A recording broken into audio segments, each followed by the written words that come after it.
నాకేం తెలియదు రాజా. రాజా అనేటువంటి పదం లేదు రాజుగారు.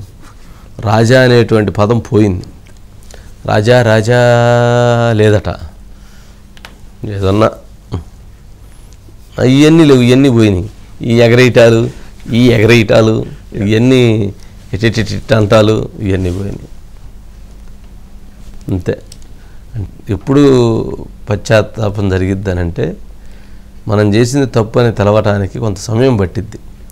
ఆ రోజు ఉన్నటువంటి ఆ మూర్ఖత్వపు ఆలోచనలు లేక ఆ రోజు తమ పక్కన ఉన్నటువంటి వ్యక్తుల ప్రేరేపించేటువంటి సందర్భాల్లో ఇవన్నీ ఉంటాయి. ఇప్పుడు ఆయన చివరికి ఏంటంటే ఆ రోజు ఫస్ట్లో సజ్జల రామకృష్ణారెడ్డి గారు చెప్తే నేను కొన్ని పాయింట్లు చెప్పానని చెప్పారు.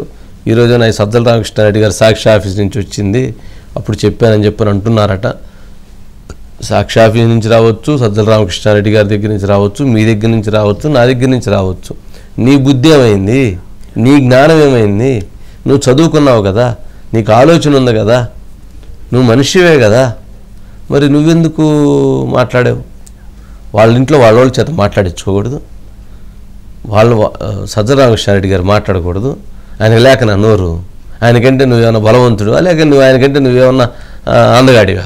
కాదు కదా. ఆయన మాట్లాడవచ్చు కదా, లేదా సాక్షిలోంచి రాసిపోయి వాళ్ళు మాట్లాడవచ్చు కదా, నీకెందుకు?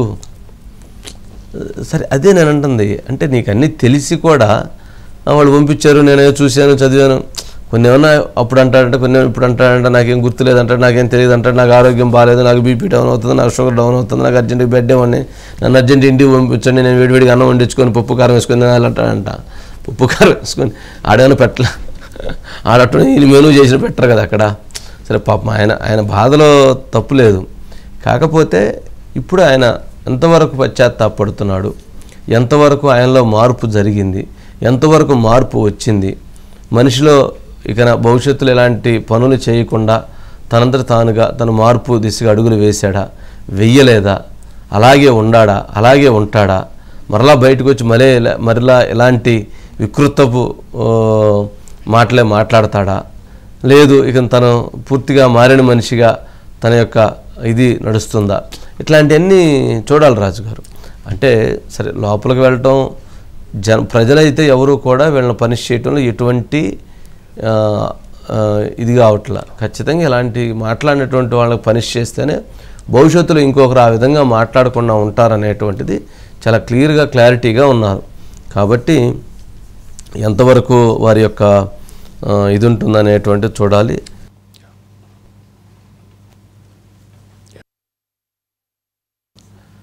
ఇదే అంశంపై మధు ఉన్నారండి. మధు, మొత్తానికి హిందూ మూలంగా తెలియజేయడం ఏమనగా పోసాని కృష్ణమురళి మాట మార్చాడు. ఎస్, మరొకసారి చెప్తాము, హిందూ మూలంగా తెలియజేయడం ఏమనగా పోసాని కృష్ణమురళి మాట మార్చేశాడు. ఫస్ట్ ఏమన్నాడు? సజ్జలు అన్నాడు. ఇప్పుడేమంటున్నాడు? సాక్షి నుంచి వచ్చింది అంటున్నాడు. రేపేమనబోతున్నాడు? ఇది కదా అసలైనటువంటి ట్విస్ట్. ఫస్ట్ అది, సెకండ్ ఇది, థర్డ్ ఇంకొకటి ఏంటి, ఎందుకని ఈ మాట మార్చాడు? అతనికి ఉన్నటువంటి జైలు ఏదైతుందో జైల్లో సౌకర్యాలు లేవని చెప్తారు, అనారోగ్యం బాగా లేదని చెప్తారు, కానీ చివరికి చూస్తే సౌకర్యాలు బాగానే ఉన్నాయని చెప్పారు. అసలు ట్విస్ట్, జైల్లో ఆరోగ్యం నాకు బాగాలేదు అని పరుగో అంటూ కూడా హాస్పిటల్లో చుట్టూ కూడా పోలీసులను తిప్పాడు. చివరికి సాయంత్రం వరకు తేలింది ఏంది అంటే తుచ్, అంతా తుచ్, పోసాని కృష్ణమురళికి ఆరోగ్యం బాగాలేదు అనేటటువంటి పెద్ద బ్రేకింగ్ వేసినటువంటి అందరూ కూడా తూచ్, సాయంత్రానికి అది ఏమీ లేదు. మరి ఇది కూడా తూచ్ కాబోతుందా, లేకపోతే అది నిజంగానే జరిగిందా, లేకపోతే రేపొద్దున ఇంకొక మాట ఏదన్నా మార్చబోతున్నాడు? ఇలా అనేక డౌట్స్ అయితే లేకపోలేదు. పోసాని కృష్ణమురళి సింపుల్గా ఆయన ప్రెస్ మీట్లు పెట్టారు. ఎవరు చెప్పారా, లేకపోతే చెప్పించారా, లేకపోతే తర్వాత సంగతి.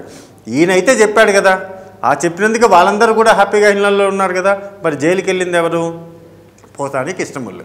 సో ఆయన జైల్లో ఉండి సిఐడి అధికారులు విచారించేటటువంటి క్రమం ఏదైతుందో వన్ డే ఇంట్రాగేషన్ ఏదైతుందో ఆ వన్ డే ఇంట్రాగేషన్లో పోసాని కృష్ణమురళి పోలీసులు ఎదురుగా కూర్చొని కర్చీఫ్ కట్టుకొని, మళ్ళీ కర్చీఫ్ లేకుండా కాదు, కుట్టుకొని, సార్ తప్పు అయిపోయింది సార్, ఇంకొకసారి నేను ఎప్పుడు కూడా మాట్లాడిందంతా కూడా నాకు స్క్రిప్ట్ రూపంలో వచ్చింది అన్నప్పుడు ఫస్ట్ అలా చెప్పారు కదా అంటే లేదు సార్ ఇదే కరెక్టు, ఇదే నాకు స్క్రిప్ట్ రూపంలో వచ్చింది, ఏదైనా తప్పుంటే క్షమించండి సార్ అని చేతులు కట్టుకొని ఆ సిఐడి అధికారులకైతే చెప్పారు. సిఐడి అధికారులు ఆయన చెప్పిందంతా కూడా రాసుకున్నారు. కానీ చెప్పినంత మాత్రాన ఎవరు చెప్పారు, ఎక్కడ చెప్పారు, ఎలా పంపించారు ఇదంతా ఉంది. సోషల్ మీడియా వైఎస్ఆర్సీపీ పార్టీకి సంబంధించినటువంటి సోషల్ మీడియా వింగ్ ఏదైతే ఉందో ఆ వింగ్ నుంచి కూడా వచ్చినటువంటి స్క్రిప్ట్లు కూడా అతి త్వరలో కూడా బయటికి రాబోతున్నాయి. ఎంతసేపటికి పోసాని కృష్ణమూర్తికి ఆయన జైలులో ఉన్నాడు, జైల్లో ఉన్నంత మాత్రాన ఆయనకు బయట జరిగేటటువంటి ఏమి కూడా తెలియదు అనుకోవచ్చు. కేవలం ఒక పేపర్ వస్తుంది, ఒక 2 పేపర్లు వస్తాయి, అవి చదువుకొని ఓకే నా బెయిలు నాకు సంబంధించి ఇంతవరకు అనుకోవచ్చు. కానీ బయట జరుగుతున్నటువంటి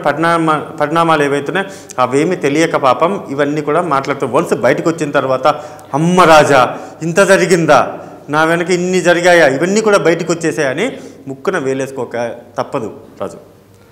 రైట్, థ్యాంక్ యూ మధు.